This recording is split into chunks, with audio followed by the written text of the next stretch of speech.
Syazwani binti Muhammad Azmi, nombor matrik 08DKA21F1092. Saya akan menerangkan pengenalan tentang kemalangan sebuah kren. Kemalangan yang melibatkan menara kren dalam sektor pembinaan boleh memberi kesan yang serius dan meletakkan kedua-dua persekitaran berhampiran dan orang ramai di tempat kerja yang berisiko. Kren menara sangat penting untuk mengangkat barang besar semasa pembinaan kerana saiz dan kapasitinya yang besar dan berat.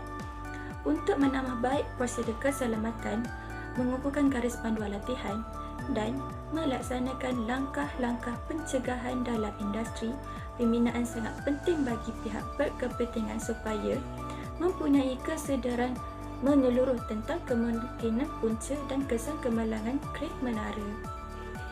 Kemalangan menggunakan kren menara boleh mengakibatkan kematian, kelewatan projek dan kerugian dari segi kewangan.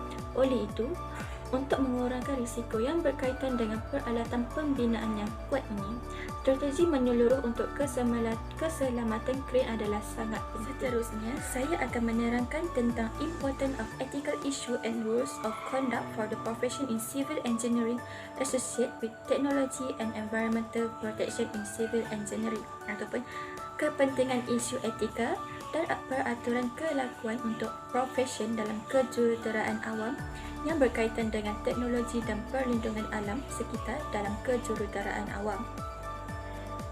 Isu etika dan peraturan kelakuan memainkan peranan penting dalam kejuruteraan awam, terutamanya dengan penyepaduan teknologi dan tumpuan kepada perlindungan alam sekitar.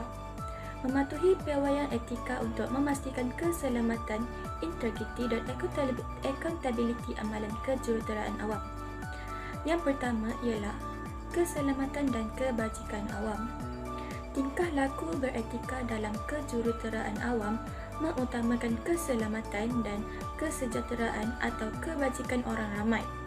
Jurutera mesti mengikut kod dan garis panduan yang ditetapkan untuk mereka bentuk dan membina struktur yang memenuhi piawaian keselamatan. Contohnya adalah pematuhan kod kerana ia adalah untuk mematuhi kod bangunan, peraturan dan piawaian industri untuk menjamin bahawa aktiviti pembinaan memenuhi kriteria keselamatan dan keperluan undang-undang, dan juga kesedaran awam di mana orang ramai dimaklumkan tentang potensi untuk risiko, langkah keselamatan dan prosedur kecemasan untuk meningkatkan kesedaran dan kesediaan. Yang kedua ialah tanggungjawab alam sekitar. Ia untuk meningkatkan penekanan terhadap kelestarian alam sekitar. Jurutera awam yang beretika harus mempertimbangkan kesan alam sekitar projek mereka. Ini melibatkan pelaksanaan reka bentuk mesra alam, meminimumkan penggunaan sumber dan menggalakkan amalan mampan atau mampu mengekalkan pencapaian dan prestasi yang baik. Contohnya ialah reka bentuk mampan. Ia menggabungkan prinsip reka bentuk yang mampan untuk meminimumkan penggunaan sumber, penggunaan tenaga dan kesan alam sekitar sepanjang kitaran hayat projek. Yang ketiga ialah pengurusan risiko. Pengurusan risiko adalah untuk mengenal pasti dan mengurangkan risiko merupakan tanggungjawab etika. Jurutera harus proaktif dalam menilai potensi risiko kepada keselamatan awam, alam sekitar dan kejayaan projek serta mengambil langkah pencegahan apabila perlu. Contohnya ialah penilaian risiko. Ia adalah untuk menilai kemungkinan dan kemungkinan akibat daripada risiko yang dikenal pasti untuk memberi keutamaan dan memberi tumpuan kepada mereka yang mempunyai impak paling tinggi terhadap kejayaan projek. Yang keempat ialah inovasi dan teknologi. Tingkah laku etika yang bertanggungjawab menggalakkan jurutera menerima kemajuan teknologi secara bertanggungjawab. Ini termasuk mengikuti perkembangan teknologi terkini dan menggunakannya secara beretika dan mempertimbangkan implikasi jangka panjangnya terhadap masyarakat dan alam sekitar. Yang terakhir ialah penglibatan komuniti. Ini bermakna jurutera awam beretika yang melibatkan komuniti tempatan dengan mengambil kira keperluan dan kebimbangan mereka. Penglibatan ini membantu membina kepercayaan, memupuk kerjasama dan memastikan projek memenuhi keperluan sebenar orang yang mereka berkhidmat. Contohnya ialah komunikasi. kerana untuk mengekalkan saluran komunikasi yang terbuka dan jelas dengan masyarakat. Contohnya selalu melakukan kemas kini, mengadakan mesyuarat awam dan maklumat yang boleh diakses, membantu membina kepercayaan dan memastikan penduduk dimaklumkan tentang projek dan kemajuan serta potensi kesan. Assalamualaikum warahmatullahi wabarakatuh. Saya Luqman Al-Hakim bin Pakana, Geometri 08 DKA 21F1104. InsyaAllah pada kali ini kami akan membentangkan mengenai kemalangan kren menara yang disebabkan oleh kegagalan dua pin penyambung pada kaunter gym platform. Yang mana tajuk ini kami dapat melalui laman web utama Jabatan Keselamatan dan Kesihatan Pekerja di bawah Kementerian Sumber Manusia. Kegagalan kren menara disebabkan oleh kegagalan dua pin penyambung pada kaunter gym platform. Ia mungkin disebabkan termasuk kelemahan bahan, kesalahan pembuatan atau kekurangan dalam penyelenggaraan dan pemeriksaan berkala. Kegagalan pin menyebabkan gym platform ini terlepas dan menarik A-frame structure dan boom crane ke arah belakang. Jadi apabila boom crane ini jatuh ke arah belakang, ia mengakibatkan overload boom crane. Jadi kejadian ini juga menyebabkan jatuhnya beban counterweight ke arah lantai pembinaan. Kejadian ini juga memperlihatkan pentingnya kita melakukan pemeliharaan, pemantauan, kestabilan dan pemeriksaan yang secara rutin untuk mencegah kegagalan komponen kren ini. Jadi dalam kes ini untungnya tiada kecederaan atau kemalangan yang dilaporkan, namun pelbagai kaedah ataupun alternatif yang dilakukan melalui penyelidikan mendalam yang dilakukan untuk mengenal pasti atau kita mengidentifikasi latar belakang kenapa dan apa sebab berlakunya kegagalan boom crane ini dan pelbagai langkah yang perlu diperbaiki dalam prosedur keselamatan kita. Assalamualaikum warahmatullahi wabarakatuh. Nama Adi Mirza bin Mahdi, nombor metrik 08 DKA 21F1091. Jadi sekarang saya akan menerangkan berkaitan dengan ethical issue involved in that accident. Kegagalan pin sambungan platform jeep counter crane menara yang membawa kepada kemalangan yang menimbulkan beberapa isu etika kerana ia melibatkan potensi bahaya kepada kehidupan manusia, harta benda dan alam sekitar. Pertama sekali, safety of workers and public, iaitu keselamatan pekerja dan orang awam. So, kebimbangan etika utama ialah keselamatan pekerja dan orang awam.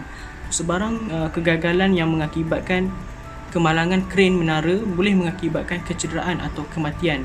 Tanggungjawab etika terletak pada pihak yang terlibat dalam reka bentuk pembinaan, pemeriksaan dan penyelenggaraan kren untuk memastikan tahap keselamatan tertinggi untuk semua pihak yang berkepentingan. Kedua, design and engineering ethics, iaitu reka bentuk dan etika kejuruteraan. Jurutera dan pereka bentuk mempunyai tanggungjawab untuk mengikut piawaian etika dalam profesi mereka.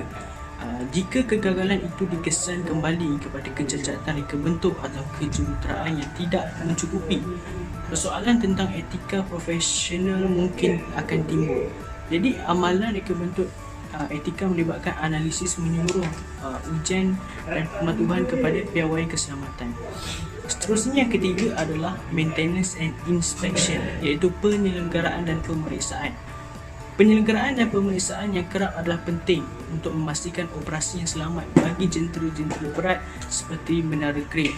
Jika kecuaian dalam penyelenggaraan atau pemeriksaan dikenalpasti, ia menimbulkan kebimbangan etika. Jadi kaki tangan penyelenggaraan dan pemeriksa mempunyai tanggungjawab untuk melaksanakan tugas-tugas mereka dengan bersungguh-sungguh untuk mengelakkan kemalangan daripada berlaku di tapak pembinaan. Seterusnya keempat adalah regulatory compliance, iaitu pematuhan peraturan. Tingkah laku beretika melibatkan pematuhan undang-undang dan peraturan. Jika didapati bahawa kemalangan kren menara berlaku disebabkan oleh pelanggaran peraturan, keselamatan atau ketidakpatuhan piawaian industri, ia menimbulkan persoalan etika tentang tanggungjawab pihak yang terlibat. Majikan boleh mengambil tindakan sekiranya terdapat sebarang pelanggaran mengikut undang-undang dan peraturan demi memastikan setiap pekerja dan jentera yang digunakan adalah selamat untuk dikendalikan semasa melakukan sesuatu pekerjaan di tapak pembinaan. Akhir sekali adalah transparency and communication, iaitu ketelusan dan komunikasi. Komunikasi beretika adalah penting semasa dan selepas kejadian. Jadi semua pihak yang berkaitan termasuk pengendali kren, syarikat pembinaan, badan kawal selia dan individu yang terjejas harus dimaklumkan secara telus tentang kejadian itu, contoh puncanya dan langkah-langkah yang boleh diambil untuk mencegah kejadian itu berlaku pada masa hadapan. Seterusnya kita akan lihat kepada analisis isu macam mana perkara ini boleh berlaku. Biasanya kemalangan kren yang berlaku dalam perkara ini akibat kegagalan pin sambungan platform gym counter. Lazimnya kita boleh kesan melalui kegagalan mekanikal, penyelenggaraan yang tidak mencukupi, masalah reka bentuk, dan juga kita melihat melalui pembuatan yang tidak sempurna yang berpotensi menyebabkan berlakunya kemalangan ini. Berikut merupakan beberapa faktor yang menyumbang kepada mengapa kes kemalangan kren ini berlaku di kawasan pembinaan tersebut. Antara faktor berlakunya kemalangan kren ini adalah yang pertama, penggunaan kren yang dilakukan secara berterusan tanpa henti. Pin sambungan dalam kren menara mengalami keletihan dan haus disebabkan oleh tekanan dan beban yang digunakan setiap hari tanpa henti dan dilakukan secara berterusan. Jadi akibatnya, regangan yang berterusan ini menyebabkan ubah bentuk mikroskopik, iaitu kelemahan pada bahan, dan akhirnya kegagalan pin ini dapat dikesan. Jadi kitaran tegasan ini menjejaskan struktur dalam pin tersebut. Jadi penekanan terhadap keperluan kritikal, dan kita perlulah melakukan pemeriksaan dan penyelenggaraan perlu dilakukan secara kerap untuk mengelakkan keletihan kepada kren semasa beroperasi.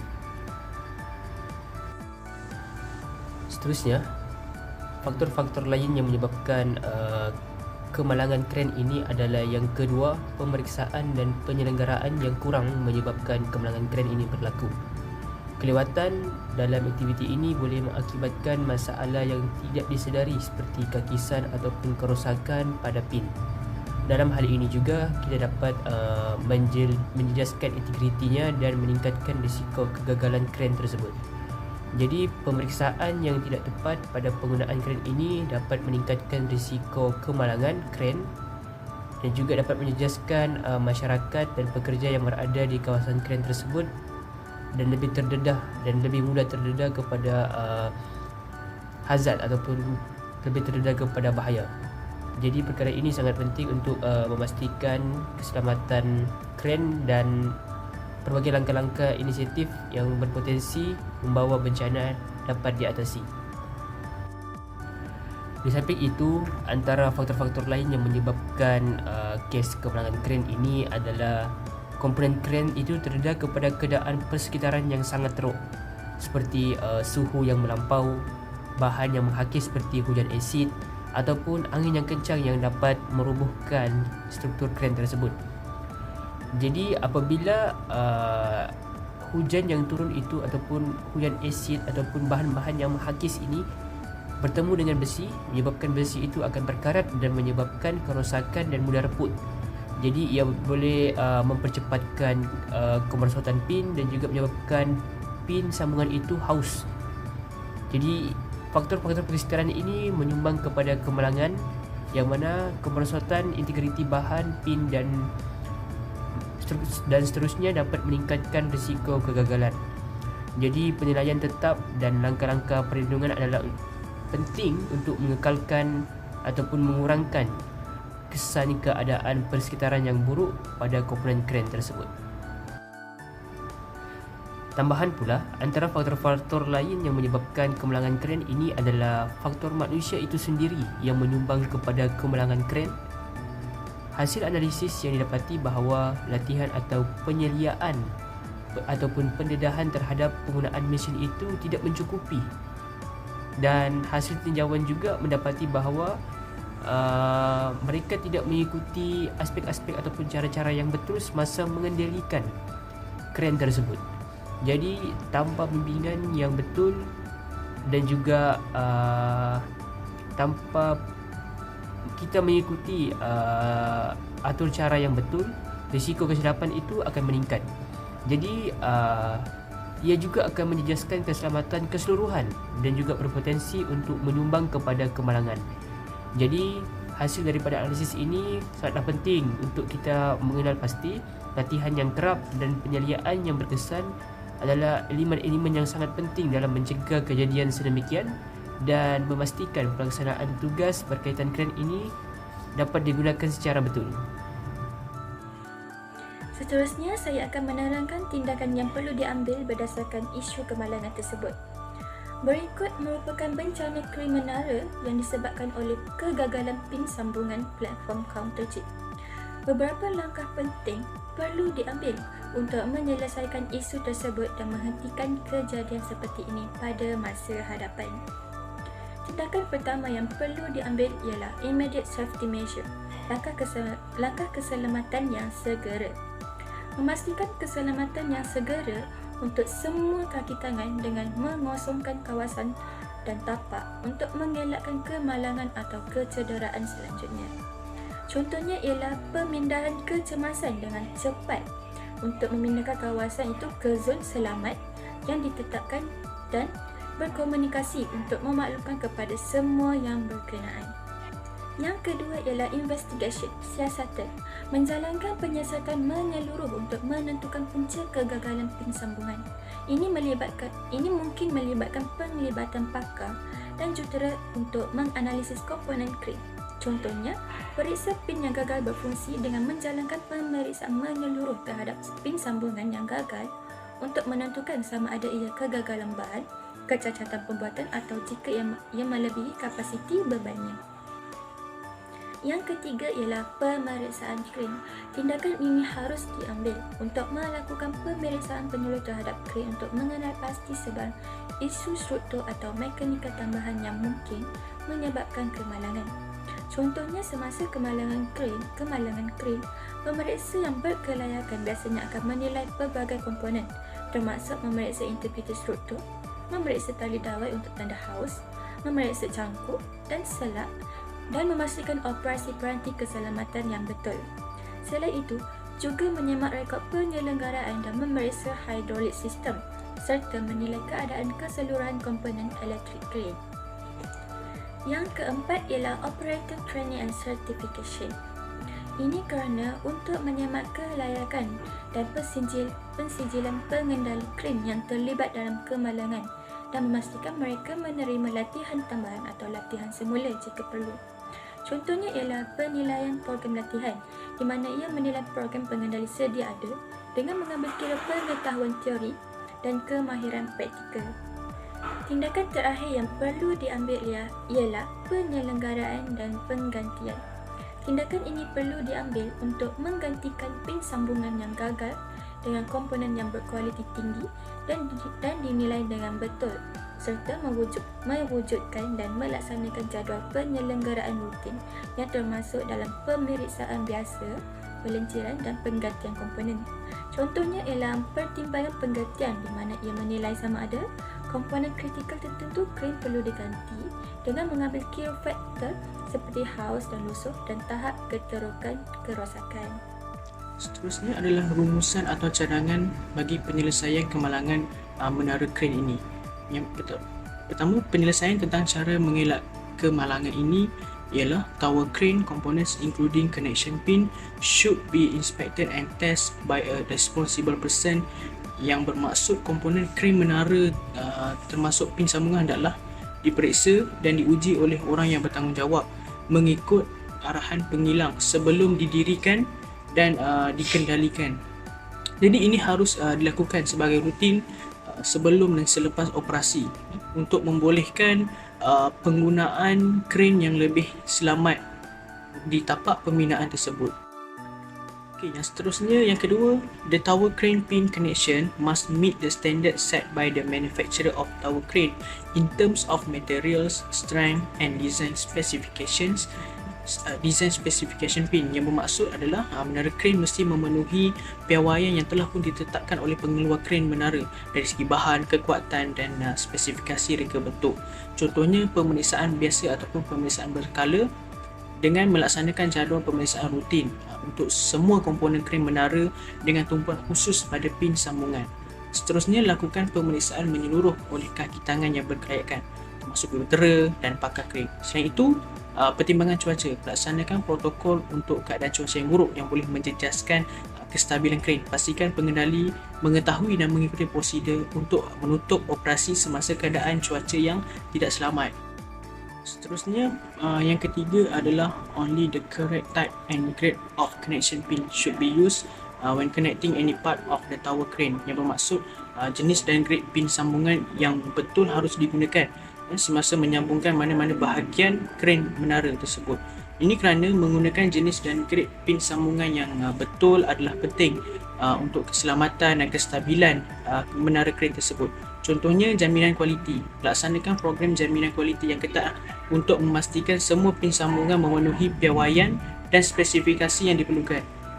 Selalu periksa dan uji pin sambungan sebelum digunakan.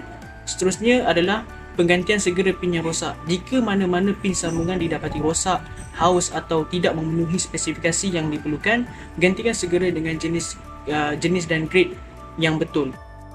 Seterusnya, yang keempat adalah visual inspection on the pin connectors and locking device should be conduct periodically, iaitu visual pada penyambung pin dan peranti pengunci hendaklah dijalankan secara berkala untuk memastikan bahawa semua penyambung pin dan peranti pengunci diletakkan dengan betul, selamat dan dalam keadaan fizikal yang baik dan tanpa sebarang kerosakan. Jadi, pemeriksaan visual hendaklah dijalankan mengikut keperluan pengeluar menara kren tersebut dan oleh orang-orang yang lebih bertanggungjawab. Baik, akhir sekali adalah installation of pin connector should be carried out according to the manufacturer's manual instruction, yang bermaksud pemasangan penyambung pin hendaklah dijalankan mengikut arahan manual pengilang dan hendaklah dilakukan oleh orang yang bertanggungjawab. Contohnya, ikut arahan daripada pengilang, patuhi dengan ketat arahan manual pengilang untuk pemasangan penyambung pin. So, ini memastikan proses yang dijalankan dengan betul dan selamat. Jadi, seterusnya adalah periksa semula sambungan. Semak semula semua sambungan semasa proses pemasangan untuk memastikan ia selamat dan sejajar dengan betul.